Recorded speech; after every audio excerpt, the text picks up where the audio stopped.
সংযুক্ত হয়েছি জীবন যুক্তি জিজ্ঞাসা নিয়ে আমাদের এই পথ চলা। আজ আমরা কথা বলবো ঈদে মিলাদুন্নবী ও সিরাতুন্নবী সাল্লাল্লাহু আলাইহি ওয়াসাল্লাম সম্পর্কে। বিস্তারিত কথা বলার জন্য উপস্থিত হয়েছেন বিশিষ্ট ইসলামী চিন্তাবিদ, লেখক ও গবেষক হাফেজ মাওলানা কাজী মারুফ বিল্লাহ। কেমন আছেন আপনি? আলহামদুলিল্লাহ। হযরত কাজী মারুফ বিল্লাহ সাহেব, আপনার নিকট জানতে চাচ্ছি রাসূল করিম সাল্লাল্লাহু আলাইহি ওয়াসাল্লাম যে আগমন করেছেন সেই রাতটি কেমন ছিল? ধন্যবাদ সম্মানিত উপস্থাপক মৌলানা আবু তালহা তারিফ। বিষয়টা অত্যন্ত গুরুত্বপূর্ণ গোটা মানবের জন্য, সকলের জন্য, এবং এটা জানাও দরকার যে যিনি কুল মাখলুকাতের মধ্যে সর্বশ্রেষ্ঠ, তার আগমনের রাতটি কেমন ছিল, গোটা পৃথিবী কেমন ছিল, সেই ঘরটি কেমন ছিল যে ঘরে তিনি শুভ আগমন করেছেন। সুতরাং সব মিলে আমাদের এই বিষয়টি খুব গুরুত্বের সাথে জানা দরকার। হযরত রাসূল করিম সাল্লাল্লাহু আলাইহি সাল্লাম যে রাতে আগমন করেন সেই রাতটি আমরা বলবো পৃথিবীর সেরা একটি রাত। তার মা হযরত আমেনা রাদিয়াল্লাহু তাআলা আনহা, তিনি কিছুদিন আগের থেকে অনুধাবন করছিলেন যে আমার গর্ভের কলিজার টুকরা সন্তানটি শুধুমাত্র একটি সন্তান নয়, সে একজন মহামানব, এবং তিনি যখন পৃথিবীতে আগমন করবেন সে আগমনকালীন সময়টি হবে সেরা একটি সময়। এইভাবে যখন রাত গুনছিলেন, হঠাৎ করে এক রাতে ঘুম হচ্ছে না। স্বাভাবিকভাবে তিনি সন্ধ্যা পরে খাবার দাবার সেরে ঘুমাতে গেলেন, কিন্তু ঘুম আসছে না। এদিক সেদিন নড়াচড়া করছেন। এক পর্যায়ে তিনি দেখলেন যে তার ঘরের চালের ছাদের একটি অংশ, অর্থাৎ কোন কে যেন ধীরে ধীরে ফাঁক করছে। মাদারিজুন নবুওয়াত কিতাব মুহাদ্দিস আব্দুল দেহলভী রহমতুল্লাহ আলাইহি তিনি লিখেছেন যে ধীরে ধীরে তার ফাঁকটি বড় হচ্ছে। হযরত আমেনা রাদিয়াল্লাহু তাআলা আনহা কিছুটা ভয় কাজ করছিলেন, আবার তিনি নির্ভয় হলেন যে এইভাবে তো হওয়ার কথা নয়, কিন্তু তার সন্তানের কারণে হয়তোবা কোনো অলৌকিক কোনো ঘটনা ঘটতে যাচ্ছে। তিনি ধীরে ধীরে তাকাচ্ছেন, ফাঁকও বড় হচ্ছে। এক পর্যায়ে সে ফাঁক দিয়ে একজন নারীর আগমন ঘটলো তার ঘরের মধ্যে। পরপর আরেকটি নারী, সর্বশেষ আরেকজন নারী, চারজন নারীর তার আগমন হলো ঘরের মধ্যে। তিনি শুয়ে আছেন, তখনও পর্যন্ত বসেননি। তিনি দেখতে পেলেন যে এই চারজন নারী তাকে ধরে ধরে বসালেন এবং বললেন, আজকে তোমার গর্ভের সন্তানটি পৃথিবীতে আগমন করবে। এই আগমনকালীন তোমার সেবা, তোমার খেদমতের জন্য আল্লাহ রাব্বুল আলামিন আমাদের চারজনকে পাঠিয়েছেন। সুবহানাল্লাহ।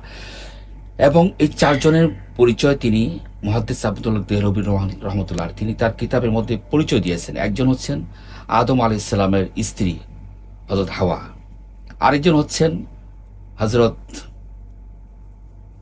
আইয়ুব আলাইহিস সালামের স্ত্রী বিবি রহিমা, আরেকজন হলেন ফেরাউনের স্ত্রী বিবি আসিয়া, এবং আরেকজন হলেন ঈসা আলাইহিস সালামের আম্মা হযরত মারিয়াম আলাইহিস সালাম।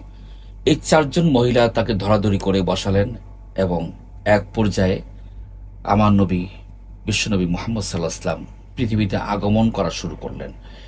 এখানে আরেকটি বিষয় খুব ভালোভাবে বলে রাখা দরকার যে রাসূল পাক সাল্লাল্লাহু আলাইহি ওয়াসাল্লামের যে ঘর মোবারক ছিল, সেই ঘর মোবারকের ঠিক বিপরীত দিকে আরেকটি ঘর ছিল। সেই ঘরে বসবাস করতেন রাসূলুল্লাহ সাল্লাল্লাহু আলাইহি ওয়াসাল্লামের ফুফু আম্মা হযরত সুফিয়া বিনতে আব্দুল মুত্তালিব। মাঝখানে একটা ছোট্ট করিডোরের মধ্যে ছিলেন। তিনি হঠাৎ করে মধ্যরাতে তার এই প্রাকৃতিক ডাকে সাড়া দেওয়ার জন্য ঘুম ভেঙে যায়। তিনি যখন দরজা খুললেন, তিনি নজর করে দেখলেন তার ভাবির ঘর, খাজা আব্দুল্লাহ রাদিয়াল্লাহু তাআলা আনহু, আমার নবীজির আব্বা ছিলেন, তার ঘরটি চারদিকে আকাশে ঝিলমিল মরিচা বাতির মতো কে যেন সাজিয়ে রেখেছে। তিনি নজর করে দেখেন আকাশের নক্ষত্রের মতো গোটা ঘরটি, যেভাবে আমাদের দেশে বিভিন্ন উৎসবে, বিভিন্ন অনুষ্ঠানে যেভাবে মানুষের ঘর মরিচা বাতি দিয়ে সাজায়, লাইটিং করা হয়, ঠিক তেমনি ভাবে আকাশের নক্ষত্র, যে নক্ষত্র পুঞ্জ আছে, সে নক্ষত্র করে গোটা ঘরটি এইভাবে সাজানো হয়েছে। তিনি আরেকবার নজর করলেন যে আকাশের নক্ষত্র ঠিক আছে কিনা, নাকি সব নক্ষত্র এখানে চলে এসছে। তিনি নজর করে দেখেন আকাশের নক্ষত্র যথাস্থানে আছে। আল্লাহ সুবহানাহু ওয়া তাআলা বিশেষ নক্ষত্র দিয়ে আমার এই ভাবির ঘরটি সাজিয়েছেন। তিনি করিডোরের মাঝখানে দাঁড়ালেন।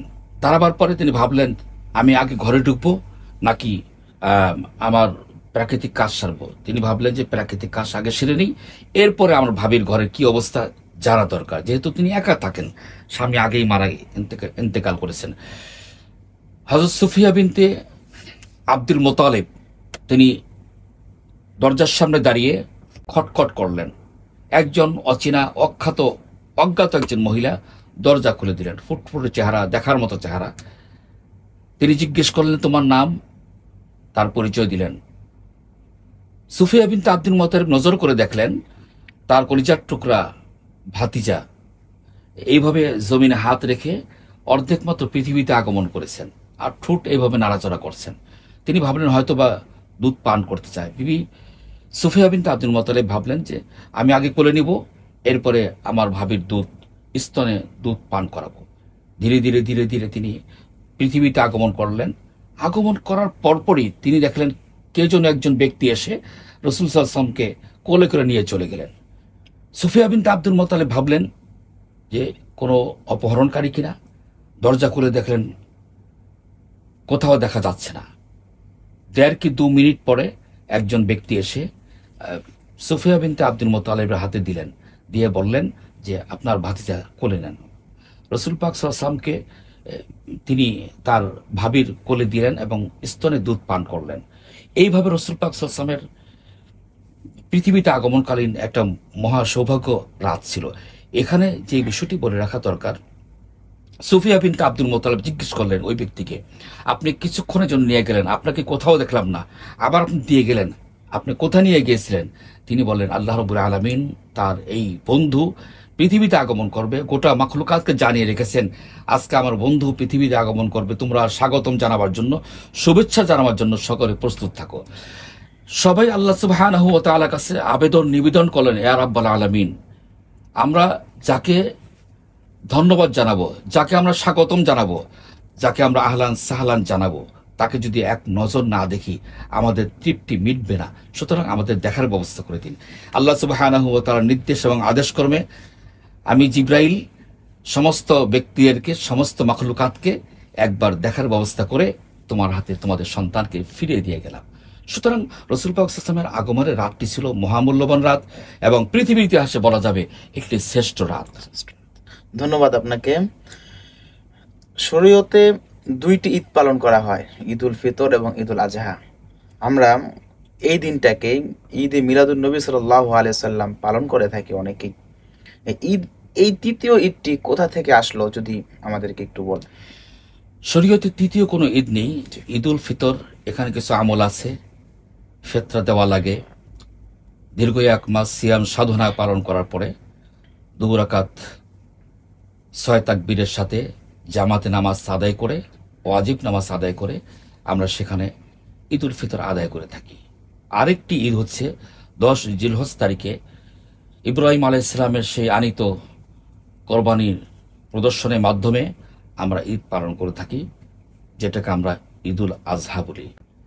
এটা শুধুমাত্র ঈদ নয়, ওই ঈদ হচ্ছে আপনার সদকা দেওয়ার ঈদ, ফিতরা দেওয়ার ঈদ। আর এই ঈদ হচ্ছে কোরবানি দেওয়ার মাধ্যমে আল্লাহ সুবহানাহু ওয়া তাআলার শুকরিয়া আদায় করা। আর ঈদ মিলাদুন নবী আমরা কেন বলি? মিলাদুন শব্দের অর্থ হচ্ছে জন্ম, নবী মানে নবীর, মিলাদুন নবী মানে নবীর জন্ম। নবীর জন্ম আমাদের জন্য নিশ্চয়ই আনন্দের, নিশ্চয়ই খুশির, কারণ যেই নবীর উসিলে আমরা এই গোটা পৃথিবী দেখার সুযোগ পেলাম, যেই নবীর উসিলে আল্লাহ সুবহানাহু ওয়া তাআলা তামাম মাখলুকাত সৃষ্টি করলেন, যেই নবীর উসিলে আল্লাহ সুবহানাহু ওয়া তাআলা আমাদেরকে নাজাত দিবেন, আমরা জান্নাতে যাব, সেই নবীর আগমনকালীন, সেই নবীর জন্মকালীন সময়টি আমাদের জন্য নিশ্চয়ই খুশির, নিশ্চয়ই আনন্দের। এই জন্য আমরা ঈদ মিলাদুন নবী বলে থাকি। এই ঈদ মিলাদুন নবী সাল্লাল্লাহু আলাইহি সাল্লাম যে আমরা বলে থাকি, এটা কোরআন এবং হাদিসে কতটুকু যুক্তিযুক্ত আছে আর কি? হাদিসের মধ্যে একটি বাব রয়েছে যেখানে রাসূল সাল্লাল্লাহু আলাইহি ওয়াসাল্লামের জন্ম বৃত্তান্ত নিয়ে বেশ অনেকগুলো হাদিস রয়েছে। কিন্তু অন্যান্য প্রসঙ্গ নেই, শুধুমাত্র এখানে রাসূল সাল্লাল্লাহু আলাইহি ওয়াসাল্লাম যে এখানে তিনি আগমন করেছেন, তার মিলাদ সংক্রান্ত, মিলাদ বলতে এখানে তার জন্ম সংক্রান্ত বিভিন্ন বিস্তারিত, আমি সবেমাত্র শুধুমাত্র একটি আপনাকে ঘটনা বললাম রাসূল পাক সাল্লাল্লাহু আলাইহি ওয়াসাল্লামের আগমনকালীন সময়। আরো অসংখ্য ঘটনা ছিল। বিবি আমেনা রাদিয়াল্লাহু তাআলা আনহা রাসূল পাক সাল্লাল্লাহু আলাইহি ওয়াসাল্লামকে যখন গর্ভে ধারণ করে চলছেন, তিনি সম্ভ্রান্ত পরিবারের পুত্রবধূ ছিলেন। তিনি যখন পানি আনার জন্য যেতেন, তিনি যখন দেখতেন যে চারপাশে লোকজন যেতেন না, যখন সমস্ত লোকগুলো চলে যেত, সারাদিন ব্যাপী কুয়ার পানি ক্ষয় হতে হতে, পানি শেষ হতে হতে অনেক তলা নিচে চলে যেতেন। বিবি আমেনা যখন বালতি ফেলতেন, দেখতেন বালতি অনেক নিচে চলে গেছে, পানি নাগাল পাচ্ছেন না। কেন পাচ্ছেন না? সারাদিন ব্যাপী আশেপাশে মানুষ, মহল্লা মানুষ, গ্রামের মানুষ এবং পরিবারের মানুষ পানি নিতে নিতে কুয়ার পানি একেবারে নিচে চলে গেছে। বিবি আমেনা বালতির রশিতে নাড়াচাড়া করছেন, এক পর্যায়ে পানি আস্তে আস্তে লিফটের মতো করে বিবি আমেনা বালতি ভরে আবার জায়গা মতো চলে গেল। এগুলো হচ্ছে রাসূল পাক সাল্লাল্লাহু আলাইহি ওয়াসাল্লামের অনেক মুজিজার মধ্যে অন্যতম, অসংখ্য মুজিজার মধ্যে অন্যতম একটি মুজিজা। সুতরাং আপনি মিলাদুন্নবী সংক্রান্ত যতগুলো হাদিস আছে সেখানে অনেক বর্ণনা আছে, যেখানে রাসূল পাক সাল্লাল্লাহু আলাইহি ওয়াসাল্লামের শান, মান, তার কথাবার্তা, তার উঠা বসা সবকিছুর মধ্যে একটি মুজিজা প্রকাশিত হতো। রাসূল পাক সাল্লাল্লাহু আলাইহি ওয়াসাল্লাম যেখান থেকে হেঁটে যেতেন, গোটা ময়দানটি, স্থানটি বরকতময় হয়ে যেত। রাসূল পাক সাল্লাল্লাহু আলাইহি ওয়াসাল্লাম থুতু ফেললে সাহাবায়ে কেরাম কারাকারি শুরু করতেন, থুতু মোবারক সেখানে খাওয়ার জন্য, শরীরে মাখার জন্য। এক সাহাবী বর্ণনা করেন যে আমার খুব কঠিন রোগ ছিল, যে রোগের কথা আমি স্ত্রীকে বলতে পারতাম না, আমার আব্বা আম্মাকে বলতে পারতাম না। আমি চিন্তা করলাম যে সাহাবায়ে কেরাম যেভাবে নবী সাল্লাল্লাহু আলাইহি ওয়াসাল্লামের থুতু মোবারক এই সুযোগ পেলে সংগ্রহ করে নিয়ে যায়, কেউ খায়, কেউ শরীরে মাখে, আমি একটু শরীরে মাখবো, দেখি আমার আল্লাহ সুবহানাহু ওয়া তাআলা আমাকে সেই রোগ থেকে মুক্ত করে কিনা। তিনি সেই ভক্তি, সেই আন্তরিকতা নিয়ে সংগোপনে সেই থুতু মোবারক একটু শরীরে লাগালেন, সেই রোগটি আজীবনের জন্য আল্লাহ পাক আরোগ্য দান করেছেন। সুবহানাল্লাহ। রাসূল পাক সাল্লাল্লাহু আলাইহি ওয়াসাল্লামের অসংখ্য মুজিজা আছে যেগুলো অকল্পনীয়, অচিন্তনীয়। আল্লাহ সুবহানাহু ওয়া তাআলার পরে যদি কেউ মহান কেউ থেকে থাকেন, তিনি হচ্ছেন বিশ্বনবী মুহাম্মদুর রাসূলুল্লাহ সাল্লাল্লাহু আলাইহি ওয়াসাল্লাম। যে আপনারা ঈদে মিলাদুন্নবী সাল্লাল্লাহু আলাইহি ওয়াসাল্লাম পালন করেন, কিন্তু সিরাতুন নবী পালন করেন না কেন? সিরাতুন নবী, মিলাদুন নবী, এখানে কোনো পার্থক্য করা যাবে না। যার মিলাদুন নবী হচ্ছে যে আপনি জন্ম তার গোটা জীবন, আপনি আনন্দ খুশি হলেন রাসূল পাক সাল্লাল্লাহু আলাইহি ওয়াসাল্লামের জন্ম কেন্দ্র করে, তিনি জন্মগ্রহণ করলেন, জন্মগ্রহণ করার পরে তার গোটা জীবন শুরু হবে আপনার জন্য আদর্শ। সিরাত মানে পথ, সিরাত মানে আদর্শ, সিরাত নবী, নবীর আদর্শ। রাসূল পাক সাল্লাল্লাহু আলাইহি ওয়াসাল্লামের জন্মের পরেই তো আদর্শ শুরু হবে। আমরা, আপনি জেনে থাকবেন নিশ্চয়ই যে মেরাজুন নবী আমরা পড়ি, জি জি, তার মানে হচ্ছে রাসূল পাক সাল্লাল্লাহু আলাইহি ওয়াসাল্লামের মেরাজ। আমরা যদি কখনো আপনি ইসলামিক ফাউন্ডেশন গিয়ে দেখবেন, একটি বই আছে, খুব তথ্য নির্ভর বই, সেটা হচ্ছে আখলাকুন নবী সাল্লাল্লাহু আলাইহি ওয়াসাল্লাম, রাসূল পাক সাল্লাল্লাহু আলাইহি ওয়াসাল্লামের গোটা আখলাক। আপনি সিরাতুন নবী বলুন, আখলাকুন নবী বলুন, এরপর মেরাজুন নবী বলুন, সবকিছু রাসূল পাক সাল্লাল্লাহু আলাইহি ওয়াসাল্লামের আদর্শ নিয়ে গঠিত। সুতরাং এখানে কোনো পার্থক্য করার সুযোগ নেই, কিন্তু প্রাধান্য দেওয়া লাগে মিলাদুন নবীকে।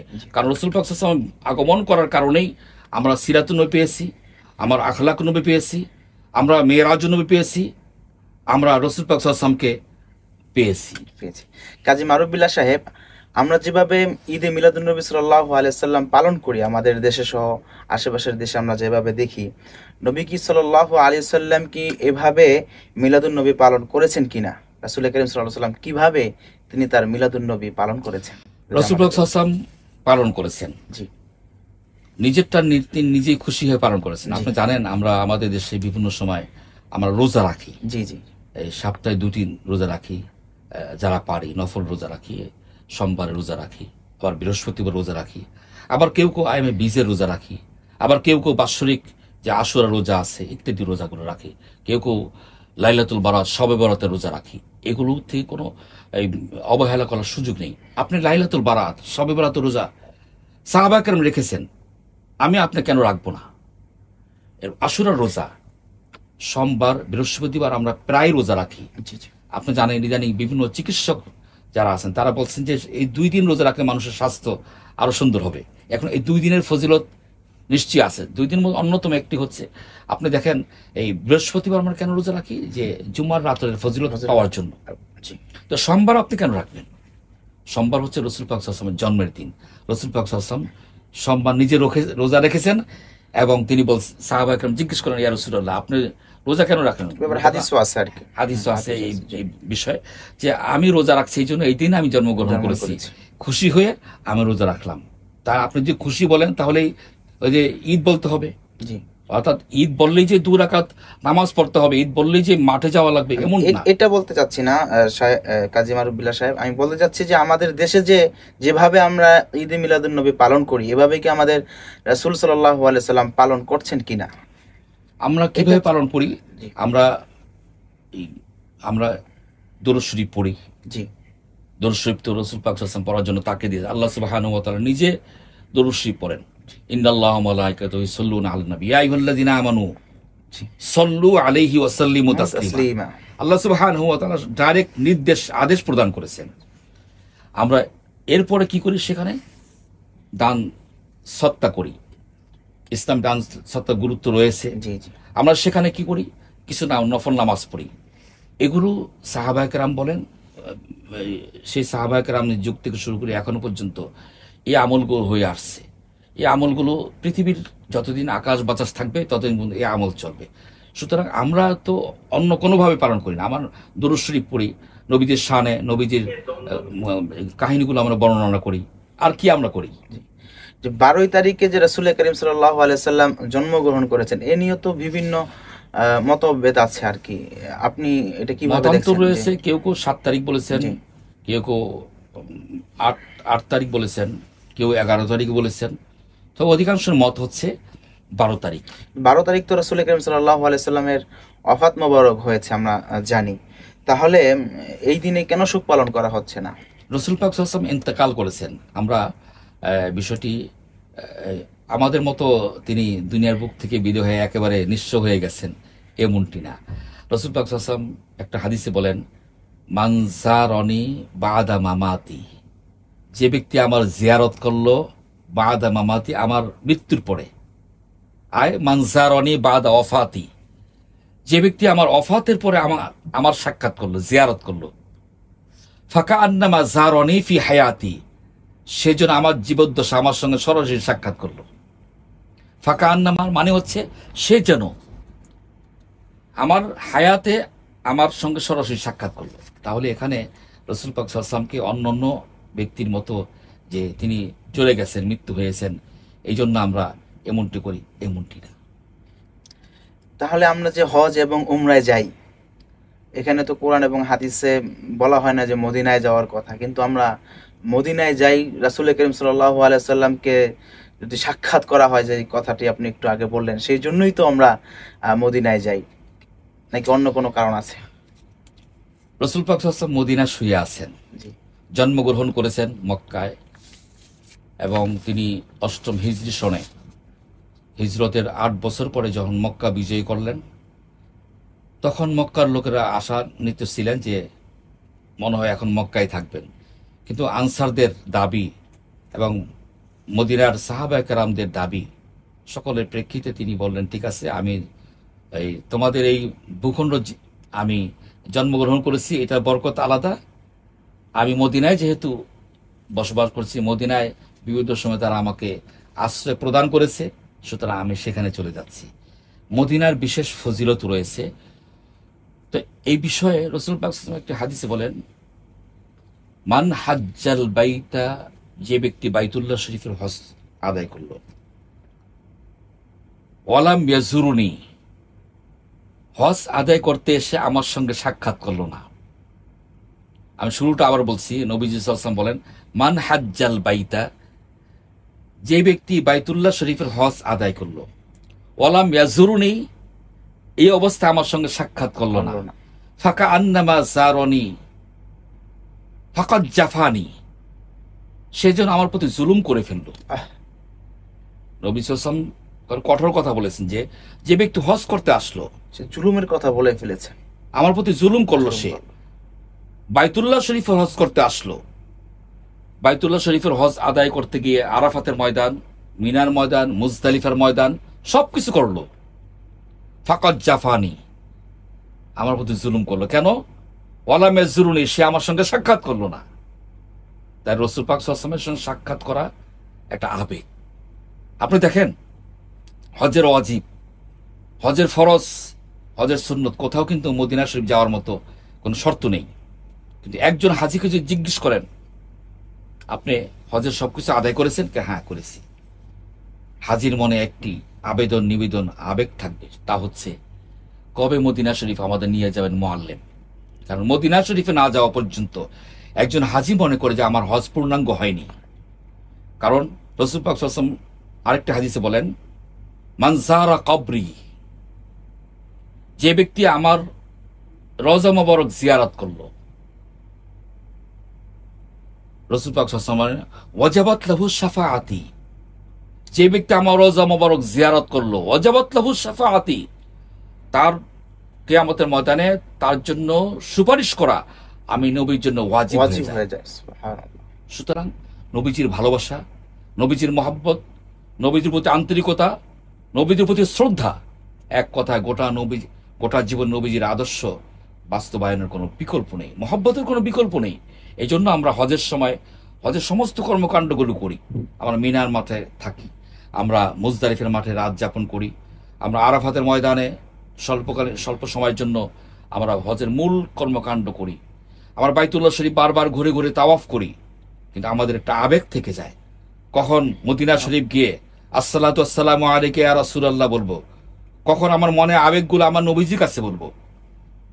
আমি নিজেও আল্লাহ সুবহানাহু ওয়া তাআলা অতি মেহেরবানি করে 2010 সালে আমাকে সেখানে নিয়েছিলেন। আমার আবেগ ছিল কখন আমি বাবু সালাম দিয়ে ঢুকি আমার নবীজিকে সালাম দেব। আমি যখন সালাম দিলাম মনে হচ্ছে যেন আমি নবীজি বসে বসে আমার সামনে আমার সালামের জবাব দিচ্ছেন। সুতরাং নবীজির প্রতি ভালোবাসা একটা স্পেশাল একটা জিনিস। এই ভালোবাসা আপনাকে অর্জন করতেই হবে, কারণ নবীজির প্রতি ঈমান, নবীজির প্রতি ভালোবাসা আপনার জান্নাতের মূল চাবিকাঠি। নবীজির মহব্বতের কোনো বিকল্প নেই। আপনি যত কর্মকাণ্ড করবেন, আল্লাহ সুবহানাহু ওয়া তাআলা নবীজির ভালোবাসা জুড়ে দিয়েছেন।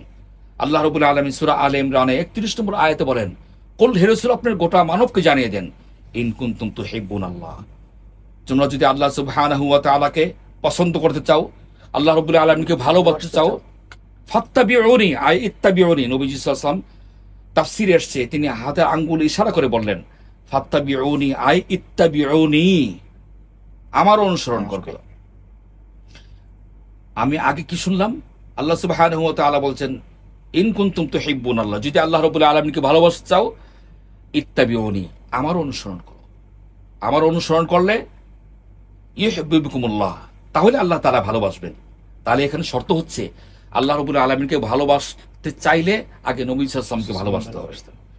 এবং আরো বিষয় আছে, আল্লাহ সুবহানাহু ওয়া তাআলা ভালোবাসবেন, তার পাশাপাশি ওয়ায়াগফির লাকুম যুনুবাকুম, সমস্ত অপরাধগুলো আল্লাহ তাআলা ক্ষমা করে দিবেন ভালোবাসার কারণে। তার মানে হচ্ছে নবীজিকে ভালোবাসবেন, আপনার গুনাহ মাফ হয়ে যাবে। নবীজিকে ভালোবাসবেন, আপনার দুনিয়ার জীবনটি শান্তিময় হবে।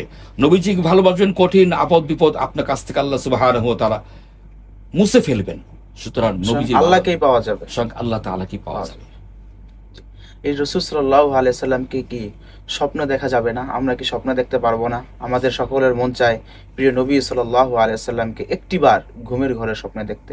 কি আমল করলে আমাদের নবীজিকে আমরা স্বপ্ন দেখতে পারবো, যদি একটু বলেন। আপনি আমাদের সম্মানিত দর্শক শ্রোতাদেরকে এই শুরুতেই বলবো এই বিষয়টি, সারসিনে একটা ঐতিহ্য সম্পন্ন দরবার, সেখানে একটি বই লিখেছে স্বপ্ন সংক্রান্ত বিষয় রাসূল সাল্লাল্লাহু আলাইহি ওয়াসাল্লামকে দেখার ব্যাপারে। আরেকটা বই লিখেছেন প্রসিদ্ধ ইসলামী চিন্তাবিদ মাওলানা মহিউদ্দিন খান, স্বপ্ন যোগী রাসূলুল্লাহ সাল্লাল্লাহু আলাইহি ওয়াসাল্লাম। এই দুইটি বই এত তথ্য নির্ভর বই। রাসূল পাক সাল্লাল্লাহু আলাইহি ওয়াসাল্লামের অনেকগুলো আমল ছিল, চলাফেরা, উঠা বসা, কাজকর্ম সবগুলো ছিল মডেল গোটা বিশ্ব মানবের জন্য। আমরা আয়েশা রাদিয়াল্লাহু তাআলা আনহার থেকে একটা হাদিস পাই, কানা রাসূলুল্লাহ সাল্লাল্লাহু আলাইহি ওয়াসাল্লাম আহসানান নাস, রাসূল সাল্লাল্লাহু আলাইহি ওয়াসাল্লাম ছিলেন সবচেয়ে সুন্দর সম্পন্ন ব্যক্তি। কেমন সুন্দর ছিলেন? আবু হুরায়রা রাদিয়াল্লাহু আনহু বলছেন যে আমার ক্ষুধা লাগলে আমি রাসূল পাক সাল্লাল্লাহু আলাইহি ওয়াসাল্লামের চেহারার দিকে তাকাতাম, আমার ক্ষুধা নিবারণ হয়ে যেত। সুবহানাল্লাহ। কেমন নবী ছিলেন? যার চেহারা মুবারকের দিকে তাকালে ক্ষুধা নিবারণ হয়ে যেত। আরেকটি হাদিসে এসছে, আবু হুরায়রা রাদিয়াল্লাহু আনহু বলছেন যে একবার এমন ক্ষুধা লাগলো, আমি ওমরের সাথে কথা বললাম, ওমর আমার ক্ষুধাকে আজ করতে পারলো না, অন্য কথা বলে কেটে যাওয়ার চেষ্টা করলো। আমি একটা আয়াতের অর্থ জিজ্ঞেস করার চেষ্টা করলাম, সময় কাটাচ্ছিলাম। ওমর সে আয়াতের অর্থ বুঝতে আমাকে ব্যাখ্যা দিল ঠিকই, কিন্তু আমার যে পেটে ক্ষুধা, চেহারায় তার আলামত বোঝা যাচ্ছে, সে বোঝার চেষ্টা করো না। আবু বকর তাই, একাধিক সাহাবী তাই। এক পর্যায়ে তিনি বসে রইলেন। তিনি আসহাবুস সুফার একজন গুরুত্বপূর্ণ সদস্য ছিলেন। রাসূল পাক সাল্লাল্লাহু আলাইহি ওয়াসাল্লামের সময় সেখানে সারাক্ষণ থাকতেন। তখন তিনি অপেক্ষা রইলেন যে নবীজি সাল্লাল্লাহু আলাইহি ওয়াসাল্লাম কখন আসবে, তখন তার কাছে বলবো। রাসূল পাক সাল্লাল্লাহু আলাইহি ওয়াসাল্লাম যখন তার ঘর মুবারক থেকে বের হলেন, তখন আবু হুরায়রা রাদিয়াল্লাহু আনহু তার নূর নূর নবী সাল্লাল্লাহু আলাইহি ওয়াসাল্লামের চেহারা মুবারক দিকে তাকালেন। আবু হুরায়রা বললেন, রাসূল পাক সাল্লাল্লাহু আলাইহি ওয়াসাল্লাম কিছু আপনি জিজ্ঞেস করবেন, তার আগেই তার নূরানী চেহারা দেখে তাকেই আমার সমস্ত ক্ষুধা নিবারণ হয়ে গেল। সুবহানাল্লাহ। সুতরাং রাসূল পাক সাল্লাল্লাহু আলাইহি ওয়াসাল্লাম ছিলেন মহান একজন ব্যক্তিত্ব। শামাইলে তিরমিজি, সেখানে নবীজির হাত মোবারক, নবীজির চোখ মোবারক, নবীজির দাড়ি মোবারক, নবীজির ঠোঁট মোবারক, নবীজির চাহনি মোবারক, নবীজির খাওয়া মোবারক, কিভাবে খেতেন তিনি, নবীজির হাঁটা, নবীজির নামাজ, সবকিছু সেখানে বিস্তারিত বর্ণনা আছে। সেখানে একটি বর্ণনা এইভাবে আসছে যে রাসূল পাক সাল্লাল্লাহু আলাইহি ওয়াসাল্লাম যখন গুরুত্বপূর্ণ কোনো কথা বলতেন, তখন এক কদম দু কদম করে মসজিদে মেম্বরে যেতেন। আমাদের দেশে দেখবেন মসজিদ ইমাম সাহেব বা খতিব সাহেবেরা জুমার দিনে যে মেম্বরে বসে সবাইকে দেখা যায়। তিনি একটু উঁচুতে বসলেন, সমস্ত মুসল্লিয়ানে কেরাম এই ফ্লোরে বসে তার বক্তব্য শুনছেন। যখন রাসূল সাল্লাল্লাহু আলাইহি ওয়াসাল্লাম স্বাভাবিক কথাবার্তা বলতেন, তখন ফ্লোরে বসে সাহাবায়ে কেরামের মুখোমুখি বসে কথা বলতেন। শামাইলে তিরমিজির মধ্যে এসেছে, রাসূল পাক সাল্লাল্লাহু আলাইহি ওয়াসাল্লাম একদিন হঠাৎ করে দাঁড়ালেন। সাহাবায়ে কেরাম বসা মসজিদে নববীতে, কতিপয় সাহাবায়ে কেরাম এক কদম দু কদম করে মেম্বরে গিয়ে দাঁড়ালেন। সাহাবায়ে কেরাম ধরে নিলে আজকে নিশ্চয়ই কথাবার্তা, গুরুত্বপূর্ণ কথাবার্তা আছে। এই জন্য রাসূল পাক সাল্লাল্লাহু আলাইহি ওয়াসাল্লাম মেম্বরে গিয়ে দাঁড়িয়েছেন। যখন গুরুত্বপূর্ণ কথাবার্তার আলামত সাহাবায়ে কেরাম বুঝতে পারতেন, তখন তারা নড়েচড়ে বসতেন, যেহেতু গুরুত্বপূর্ণ। এবং রাসূল পাক সাল্লাল্লাহু আলাইহি ওয়াসাল্লামের আরেকটি নিয়ম ছিল, সালাসা মাররাত, কোনো গুরুত্বপূর্ণ কথা বললে একবার বলতেন না, তিনবার উচ্চারণ করতেন। এই বুঝেছো, এই বুঝেছো, আমরাও সেটা বলি অনেক সময়, এই তোমরা কি বুঝেছো, এই কথা আমরাও বলি অনেক সময়। নবী সাল্লাল্লাহু আলাইহি ওয়াসাল্লামের এটা সুন্নত যে কোনো গুরুত্বপূর্ণ কথা হলে তিনি তিনবার উল্লেখ করতেন। কাজী মারুফ বিল্লাহ সাহেব, আমি যে বিষয়টি জানতে চাচ্ছিলাম যে আমরা রাসূল করিম সাল্লাল্লাহু আলাইহি সাল্লামকে কিভাবে স্বপ্নে দেখতে পারবো, কি আমল করলে রাসূল আমাদের সামনে স্বপ্নে চলে আসবে? এটাই আমি ধীরে ধীরে আগাচ্ছি। হ্যাঁ, জি বলেন। সাহাবায়ে কেরামের অবস্থা দেখে রাসূল সাল্লাল্লাহু বুঝলেন যে তারাও আমার কথা গুরুত্ব অনুধাবন করেছেন। তিনি মেম্বরে দাঁড়ালেন, দাঁড়িয়ে বলেন, ফায়া আইয়ুহাল মুস্তামিউন আল কিরাম, হে আমার সম্মানিত শ্রোতা মণ্ডলী। নবীজি বললেন, আজকে তোমাদেরকে আমি এমন একটি গুরুত্বপূর্ণ কথা বলবো যেটা তোমাদের জীবনের জন্য সেরা কথা। সাহাবায়ে কেরাম পিন পতন নীরবতা। নবী সাল্লাল্লাহু আলাইহি ওয়াসাল্লামের আরেকটি আলামত ছিল, সুবহানাল্লাহ, এত তার কথাগুলি এত সায়েন্টিফিক, বিজ্ঞানসম্মত কথা বলে একটু চুপ থাকতেন যাতে করে হজম করতে পারে। কিছুক্ষণ পর বললেন, দেখো তোমাদের মধ্যে যারা এখানে আছো, যারা আমাকে দেখলে ঈমানের সাথে কমসে কম এক ঝলক, একবার আল্লাহ রাব্বুল আলামিন তোমাদের জন্য জাহান্নাম হারাম করে দিয়ে জান্নাত ওয়াজিব করে দিয়েছে। সুবহান। সাহাবায়ে কেরাম খুশিতে বাকবাক। একজন সাহাবী মাঝখান থেকে দাঁড়িয়ে বলেন, ইয়া রাসূলুল্লাহ, আজকে আমাদেরকে যে সংবাদ আপনি দিলেন, যে সুসংবাদটি আপনি আমাদের শোনালেন আজকে, এর চাইতে সুসংবাদ আমাদের জীবনের আর হতে পারে না। তবে ইয়া রাসূলুল্লাহ, একটি প্রশ্ন আছে আমার। নবীজি বলেন, প্রশ্ন করো। সাহাবী প্রশ্ন করলেন, ইয়া রাসূলুল্লাহ, আজকে আমাদের যে সুসংবাদটি শোনালেন, আমরা যারা আছি আমরা ধন্য হলাম, সুসংবাদ প্রাপ্ত হলাম, কিন্তু আপনার ইন্তেকালের পরে কিয়ামত পর্যন্ত যারা আপনাকে ভালোবাসবে, মহব্বত করবে, তাদের জন্য কি এরকম কোনো সুসংবাদ আছে কিনা? রাসূল পাক সাল্লাল্লাহু আলাইহি ওয়াসাল্লাম সাহাবীকে বসিয়ে দিলেন। তখন রাসূল পাক সাল্লাল্লাহু আলাইহি ওয়াসাল্লাম বললেন যে, তোমাদের মধ্যে যারা আমাকে ঈমানের সাথে দেখছো এক ঝলক, তোমরা জান্নাতি, তোমাদের জন্য জাহান্নাম হারাম হয়ে গেছে, তোমাদের জন্য জান্নাত ওয়াজিব হয়ে গেছে, তোমরা জান্নাতি মানুষ। আমার ইন্তেকালের পরে তোমরা যারা এখানে উপস্থিত আছো, অনুপস্থিতদের জানিয়ে দাও, আমার ইন্তেকালের পরে কিয়ামত পর্যন্ত যারা আমাকে ভালোবাসবে, যারা আমাকে মহব্বত করবে, যারা আমার আদর্শগুলো তাদের জীবনে বাস্তবায়ন করবে, আল্লাহ রাব্বুল আলামিন তাদের যে কোনো রজনীতে, যে কোনো ঘুমের ঘরে, যে কোনো স্বপ্নের মাধ্যমে আমাকে তাদের সামনে হাজির করে দিবেন। কেউ যদি স্বপ্নের মাধ্যমে কেউ যদি ঘুমের ঘরে আমি নবীকে একবার কমসে কম দেখার সুযোগ পেয়ে যায়, কারণ আমার রূপ, আমার সৌন্দর্য এবং আমার অবয়ব শয়তান ধারণ করতে পারবে না, সেই ক্ষমতা শয়তানকে দেওয়া হয়নি। কেউ যদি আমাকে দেখে, সত্যি সে আমাকে দেখলো। কেউ যদি আমাকে স্বপ্নের মাধ্যমে দেখার মহান সুযোগ পেয়ে যায়, আল্লাহ রাব্বুল আলামিন ঠিক তোমাদের মতো তার জন্য জাহান্নাম হারাম করে দিয়ে জান্নাত ওয়াজিব করে দিবেন। সুতরাং রসুল পাক সাল্লাল্লাহু আলাইহি ওয়াসাল্লামকে দেখা সম্ভব। তবে মৌলানা মহিউদ্দিন খান রাহমাতুল্লাহ আলাইহি তিনি 3টা শর্ত লেগেছেন যে কেউ যদি রসুল পাক সাল্লাল্লাহু আলাইহি ওয়াসাল্লামকে দেখতে চায়, কোন আমলের মাধ্যমে দেখতে পাবে?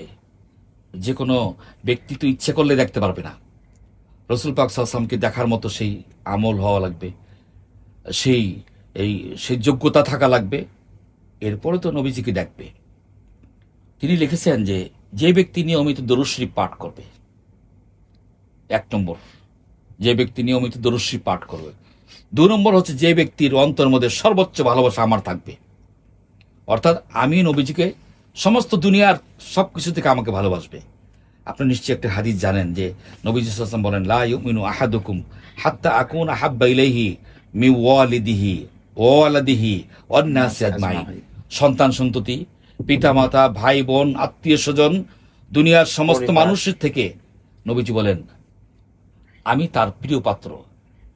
এই কাজটি যে করতে পারবে। 3 নম্বর হচ্ছে তার মাথা থেকে পা পর্যন্ত আমার আদর্শ দিয়ে পরিপূর্ণ হবে। মাথা থেকে পা পর্যন্ত তার চলাফেরা, ওঠা বসা, কাজকর্ম, ব্যবসা বাণিজ্য, লেনদেন সবকিছুই ইবাদত বন্দেগী আমি নবীজির আদর্শ দিয়ে আদর্শিত হবে। সেই ব্যক্তি, এই 3টা শর্ত যার মধ্যে পাওয়া যাবে, সেই ব্যক্তি অবশ্যই তার জীবনের মৃত্যুর আগে কোনো এক রজনীতে, কোনো এক ঘুমের মধ্যে আমাকে অবশ্যই দেখার মতো মহা সুযোগ পেয়ে যাবে। আপনি দুরূদ শরীফের কথা বললেন যে রাসূল সাল্লাল্লাহু আলাইহি সাল্লামকে দেখার জন্য আলাদা কোনো দুরূদ আছে কিনা? দরুদ শরীফ অসংখ্য আছে। আপনি গুরুত্বপূর্ণ একটি প্রশ্ন উত্থাপন করেছেন যে আমাদের দেশে একটা দরুদ শরীফের মধ্যে আমরা সীমাবদ্ধ থাকি, সীমাবদ্ধ আছে, কিন্তু সেই দরুদ শরীফটা নামাজের জন্য। জি, দেখুন, আমরা যদি একটু যুক্তির মধ্যে ঢুকি, আমরা সেই দরুদ শরীফকে, নামাজের যে দরুদ শরীফ পড়ি আমরা সেটাকে দরুদ ইব্রাহিম পড়ি। আল্লাহুম্মা সাল্লি আলা মুহাম্মাদ ওয়া আলা আলি মুহাম্মাদ কামা সাল্লাইতা আলা ইব্রাহিম ওয়া আলা আলি ইব্রাহিম ইন্নাকা হামিদুম মাজিদ। আল্লাহুম্মা বারিক আলা মুহাম্মাদ ওয়া আলা আলি মুহাম্মাদ কামা বারাকতা আলা ইব্রাহিম ওয়া আলা আলি ইব্রাহিম ইন্নাকা হামিদুম মাজিদ। আপনি দেখুন, প্রথম দরুদ শরীফ, দ্বিতীয় দরুদ শরীফ, দুটো দরুদ শরীফের মধ্যে আমার নবীজির নাম মুবারক 2বার, ইব্রাহিম আলাইহিস সালামের নাম 2বার আসলো। তাহলে অগ্রাধিকার ভিত্তিতে এই দরুদ শরীফের নাম কি হওয়া উচিত? দরুদে মোহাম্মদ হওয়া উচিত। কারণ দরুদ ইব্রাহিম আলাইহিস সালাম তো পরে, আমার নবীজি আগে। আল্লাহুম্মা সাল্লি আলা মুহাম্মাদ ওয়া আলা আলি মুহাম্মাদ, আমার নবীজির নাম মুবারক আগে। কামা সাল্লাইতা আলা ইব্রাহিম ওয়া আলা আলি ইব্রাহিম, ইব্রাহিম আলাইহিস সালামের নাম পরে 2বার। তাহলে আপনি যে পেছনে আছে তাকে আগে নিয়ে আসলেন এবং তার নামে আপনি দরুদ শরীফ চালা দিলেন, এমনটি হাদিস শরীফে নেই, কোথাও নেই।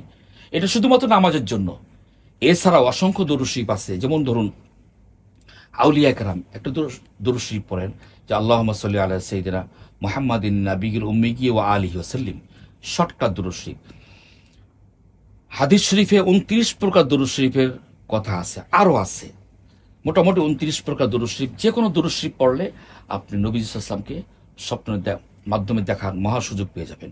আমি আপনার জ্ঞাতার্থে গোটা বিশ্ব মানবের এই যারা আমাদের অনুষ্ঠান দেখছেন সকলকে আমি বলবো, কোনো দরুদ শরীফ সীমাবদ্ধ নেই। আপনি যেই দরুদ শরীফ পারবেন সেই দরুদ শরীফ পাঠ করবেন।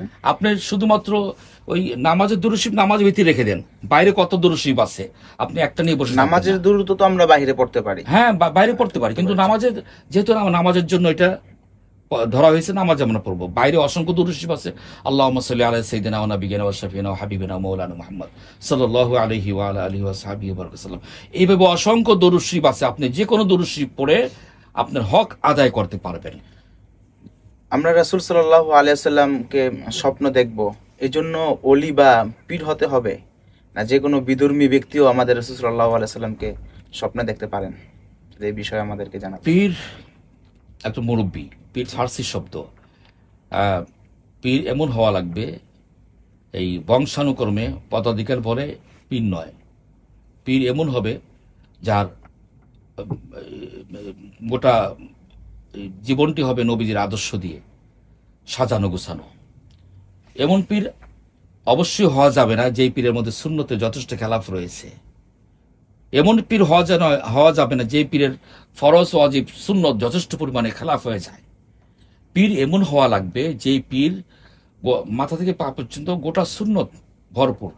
এমন ব্যক্তি যদি থাকে, নিশ্চয় আছে, তাকে আপনি মুরব্বী মানতে পারেন, তাকে আপনি পীর ধরতে পারেন, এতে কোনো সমস্যা নাই। এখন এই পীর ধরা শর্ত না, মুরব্বী থাকলে ভালো, এই জন্য আমরা পীর ধরি। এই জন্য আমরা এই পীরকে নেগেটিভ করা যাবে না, কারণ পীর হচ্ছে মুরব্বী। আপনার মধ্যে মুরব্বী থাকা লাগবে। আবার সংসারে যদি কোনো আব্বা আম্মা না থাকে, দুনিয়ার বুক থেকে চলে যায়, অনেক সময় আমাদের এতিম এতিম লাগে। যদি আপনার একজন মুরব্বী থাকে, ভালো হয় না? যে মুরব্বী, আমার বিপদে পড়েছি, এই বুদ্ধিটা আমার নেই, আমার মুরব্বীর কাছ থেকে, অর্থাৎ আমার পীরের কাছ থেকে আমি বুদ্ধিটা নিয়ে আসি। এরকম যদি হয়ে থাকে, আপনি সেই হক্কানি পীরের কাছে আপনি মুরিদ হতে পারেন এবং তার সুপরামর্শে আপনি আগাতে পারবেন। স্বপ্ন দেখার জন্য কি পীর হতে হবে এরকম কোনো এমন শর্ত নেই। বিধর্মীরা কি আমাদের নবী বিধর্মীরা রাসূল পাক সাল্লাল্লাহু আলাইহি ওয়াসাল্লাম এই আদর্শ তার মধ্যে থাকবে না, জি জি, সুতরাং তার দ্বারা সম্ভব হবে না।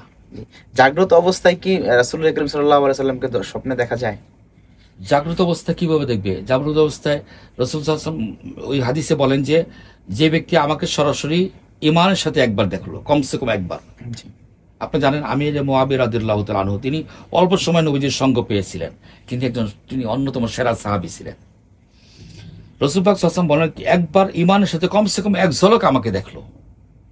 এখন নবীজিকে তো এখন সরাসরি দেখার সুযোগ নেই, নবীজি ইন্তেকাল করেছেন, পর্দা করেছেন, সুতরাং দেখার সুযোগ নেই সরাসরি। এখন যে সুযোগটা আমাদের হাতে আছে তা হলো স্বপ্নের মাধ্যমে। সেই স্বপ্নের মাধ্যমে দেখার মহা সুযোগ এখনো আমাদের হাতে আছে এবং এটা কিয়ামত পর্যন্ত থাকবে। আপনার কাছে সর্বশেষ প্রশ্ন হচ্ছে, আমাদের নবী মুহাম্মদ সাল্লাল্লাহু আলাইহি সাল্লামকে হযরত বেলাল রাদিয়াল্লাহু তাআলা কি পরিমাণ ভালোবাসতেন, যদি সংক্ষেপে বলেন? বেলাল রাদিয়াল্লাহু তাআলা আনহুর ভালোবাসার বলে শেষ করা যাবে না। আপনি জানেন মসজিদে ইমাম সাহেব না থাকলে তার দায়িত্ব পালন করে মুয়াজ্জিন সাহেব। বেলাল রাদিয়াল্লাহু তাআলা আনহু এমন এক ব্যক্তি ছিলেন, কুচকুচে কালো ছিলেন এবং তিনি একজন গোলাম ছিলেন, দেখতে ভালো মানাতো না, ভালো করে আরবি উচ্চারণও করতে পারতেন না, যেহেতু আরবি দেশে মানুষ ছিলেন না, তিনি হাবশী এলাকার লোক ছিলেন। মদিনা শরীফ গিয়ে তিনি রাসূল পাক সাল্লাল্লাহু আলাইহি ওয়াসাল্লামের পেছনে প্রধান মুয়াজ্জিনের দায়িত্ব পালন করলেন। শুধু মুয়াজ্জিনের দায়িত্ব নয়, এখানে তার শেষ পরিচয় না। বেলাল রাদিয়াল্লাহু তাআলা আনহু ছিলেন রাসূল পাক সাল্লাল্লাহু আলাইহি ওয়াসাল্লামের একজন সহকারী উপদেষ্টাও বটে। আমাদের দেশে দেখবেন যারা উপদেষ্টা বিভিন্ন সময় দায়িত্ব পালন করে তারা মন্ত্রী পদমর্যাদা পেয়ে থাকে। বেলাল রাদিয়াল্লাহু তাআলা আনহু যখন মদিনা শরীফ আসলেন, মক্কা ত্যাগ করে হিজরত করে মদিনা শরীফ আসলেন, তিনি রাসূল পাক সাল্লাল্লাহু আলাইহি ওয়াসাল্লামের প্রধান মুয়াজ্জিন দায়িত্ব পালন করছেন, আবার নবী সাল্লাল্লাহু আলাইহি ওয়াসাল্লামের উপদেষ্টাও ছিলেন। এই সূত্রে তিনি একজন মন্ত্রী পদমর্যাদা সম্পন্ন ব্যক্তি ছিলেন। অর্থাৎ রাসূল পাক সাল্লাল্লাহু আলাইহি ওয়াসাল্লাম তাকে এত ভালোবাসতেন। কেন ভালোবাসতেন? মূল কারণ হচ্ছে বেলাল রাদিয়াল্লাহু তাআলা আনহু তার জীবন সবকিছু উৎসর্গ করেছেন। তাকে যখন অত্যাচার নির্যাতন করা হতো, তিনি শুধু একটা কথাই বলতেন, আহাত আহাত। এত নির্যাতন করা হয়েছিল, প্রচন্ড বড় এক পাথর তার বুকের উপর চাপা দেওয়া হয়েছিল, আর তাকে বলা হয়েছিল তুমি সূর্যের দিকে তাকিয়ে থাকো। এটা কেমন অত্যাচার, কেমন নির্যাতন, কেমন নিপীড়ন! এত নিপীড়নে আমরা কি ঈমান রাখতে পারতাম? নিশ্চয়ই না। বেলাল রাদিয়াল্লাহু তাআলা আনহু তার মনিব যে ছিল, এই মনিব তাকে এত নির্যাতন করেছে শুধুমাত্র রাসূল পাক সাল্লাল্লাহু আলাইহি ওয়াসাল্লামের প্রতি ঈমান আনার কারণে। ঈমান আনার কারণে তাকে উত্তপ্ত মরুর নিচে উত্তপ্ত বালু, পিঠ পুড়ে যাচ্ছে, উপরে বুকের উপরে পাথর চেপে দেওয়া রাখা হয়েছে। চেপে দেওয়ার পরে বেলাল রাদিয়াল্লাহু নড়াচড়া করতে পারছেন না, সূর্যের দিকে তার চোখ। এরপরে বেলাল রাদিয়াল্লাহু তাআলা আনহু ঈমানের বলে বলিয়ান ছিলেন। নবীজির ভালোবাসা তাকে এক চুল পরিমাণ নড়াতে পারে নাই, এত তিনি ভালোবেসেছেন। যখন রাসূল পাক সাল্লাল্লাহু আলাইহি ওয়াসাল্লাম ইন্তেকাল করলেন, বেলাল রাদিয়াল্লাহু তাআলা আনহু মুয়াজ্জিনের দায়িত্ব ছেড়ে দিলেন। কেন ছেড়ে দিলেন? বেলাল রাদিয়াল্লাহু তাআলা আনহু বললেন, যখন আশহাদু আন্না মুহাম্মাদুর রাসূলুল্লাহ আমি বলবো, আমি যখন আশহাদু আন্না মুহাম্মাদুর রাসূলুল্লাহ বলতাম, তখন আমার সামনে হায়াতুন নবী বসে থাকতেন। আমি যখন আশহাদু আন্না মুহাম্মাদুর রাসূলুল্লাহ, নবী তো নাই, আমি সহ্য করতে পারবো না, আজান ছেড়ে দিয়ে আমি মুমূর্ষু অবস্থায় পড়ে যাব। বেলাল রাদিয়াল্লাহু তাআলা আনহু তখন মুয়াজ্জিনের দায়িত্ব ছেড়ে দিয়ে তিনি খুব দূর দেশে চলে গেলেন। সুতরাং বেলাল রাদিয়াল্লাহু তাআলা আনহু ভালোবাসা, তার মহব্বত, তার আন্তরিকতা বলে কয়ে শেষ করা যাবে না। ওয়াফাত মোবারকের পর তো বেলাল রাদিয়াল্লাহু তাআলাকে দাওয়াত দেওয়া হয়েছিল আজান দেওয়ার জন্য।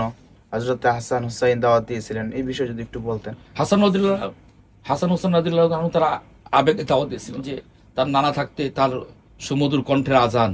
আমাদের আরেকটা কথা আমরা আপনার জ্ঞাতার্থে, সমাজ দর্শক শ্রোতাদের জ্ঞাতার্থে বলে রাখি, রসুল পাক সাল্লাল্লাহু আলাইহি সাল্লাম যখন আজান দিতেন, এই নাতি দুইজন তারা এই সাইয়্যিদা শাবাবি আহলিল জান্নাহ, জান্নাতের দুই সর্দার হাসান এবং হুসাইন রাদিয়াল্লাহু তাআলা আনহুমা, এই দুইজন দেখতেন বেলালের সাথে তাদের উভয়ের সুসম্পর্ক ছিল, অনেক মহব্বত ছিল। তারা আবু বকর, ওমর, ওসমান সবার কাছে আবেদন নিবেদন করেছিলেন, কারো আবেদন তিনি রাখতে পারেননি। কেন রাখতে পারেননি? তাদের আবেদন খুব আন্তরিকভাবেই ছিল। যে কথাটা আমি কিছুক্ষণ আগে বললাম যে আশহাদু আন্না মুহাম্মাদ রাসূলুল্লাহ, আমি সাক্ষ্য দিচ্ছি মুহাম্মদ সাল্লাল্লাহু আলাইহি ওয়াসাল্লাম আল্লাহ রসুল। এই কথা বলার সঙ্গে সঙ্গে আমি রসুলকে দেখব না, এই খলিফাদের কথা তিনি বিনয়ের সাথে ফিরিয়ে দিয়েছেন। কিন্তু নবীজির দুই কলিজার টুকরা জান্নাতি যুবক তাদের কথা ফিরাতে পারেননি। এক পর্যায়ে তিনি মদিনা শরীফ আসলেন না, আদান দেওয়ার জন্য পিরাপিরি করলেন, তিনি দিচ্ছিলেন না। এক পর্যায়ে দিতে গিয়ে তিনি বেহুশ হয়ে গেলেন। যখন আশহাদু আন্না মুহাম্মাদুর ওই বাক্যে গিয়ে তিনি বেহুশ হয়ে গেলেন। সুতরাং আসলে আমরা সম্মানিত দর্শক শ্রোতাদের অনুরোধ করব, বিনয়ের সাথে অনুরোধ করব, আপনার ঈমান, আপনার আমল সবকিছুর মধ্যে এক জায়গায় থেকে যাবে, তা হচ্ছে নবীজির ভালোবাসা, নবীজির মহব্বতের কোনো বিকল্প নেই। আপনার কলিজার মধ্যে, আপনার অন্তরের মধ্যে নবীজির সর্বোচ্চ ভালোবাসা, আপনার স্ত্রী, আপনার সন্তান সন্ততি, আপনার ধনসম্পদ কিছুই সেখানে থাকবে না, থাকবে শুধুমাত্র নবী সাল্লাল্লাহু আলাইহি ওয়াসাল্লামের ভালোবাসা। ভালোবাসা যত বেশি থাকবে আপনার জান্নাতের দোর গোড়ায় চলে যাবেন। আমরা মৃত্যুর পর কিন্তু যখন আমাদেরকে কবরে রাখা হয়, তখন তো রাসূল সাল্লাল্লাহু আলাইহি সাল্লামের হাতের উপরে দেওয়া হয় যে দোয়াটা আমরা বিসমিল্লাহি ওয়া আলা মিল্লাতি রাসূলিল্লাহ। তাহলে আমরা কিন্তু যে লাশটা আমরা কিন্তু তার হাতেই কিন্তু অর্পণ করে দেওয়া হয়। হ্যাঁ, তার কোলে, বলতে গেলে তার কোলে রাখা হয়। বিসমিল্লাহি ওয়া আলা মিল্লাতি রাসূল, রাসূলের মিল্লাতের উপরে, রাসূলের দলের উপরে আমরা রেখেলাম তাকে। এখন এখানে একটা জিনিস আমরা শর্টকাটে না বললেই নয়, তা হচ্ছে মৃত্যুর পরে কোনো ব্যক্তিকে বিসমিল্লাহি ওয়া আলা মিল্লাতি রাসূল, রাসূলের মিল্লাতের উপরে, রাসূলের দলের উপরে রেখে দিলাম, কিন্তু মৃত্যুর আগ পর্যন্ত রাসূলের আদর্শ কিন্তু তার থাকতে হবে। তার মধ্যে না থাকলে তখন শুধুমাত্র রাসূলের দলে রেখে আসলাম, এটা দিয়ে কিন্তু মাপ পাওয়া একটু কঠিন হয়ে যাবে। ধন্যবাদ আপনাকে আমাদেরকে আপনার মূল্যবান সময় দেওয়ার জন্য। সুপ্রিয় দর্শক, রবিউল আউয়াল মাস, এই মাসে আমাদের নবী মুহাম্মদ সাল্লাল্লাহু আলাইহি ওয়াসাল্লাম আগমন করেছেন। আমরা মহান আল্লাহ তাআলার দরবারে দোয়া করি আল্লাহ রাব্বুল আলামিন যেন এই মাসে আমাদের নবী সাল্লাল্লাহু আলাইহি ওয়াসাল্লামকে যেন ঘুমের রাতে স্বপ্নে যেন দেখার তৌফিক দান করেন। ভালো থাকুন, সুস্থ থাকুন, সংযুক্ত থাকুন।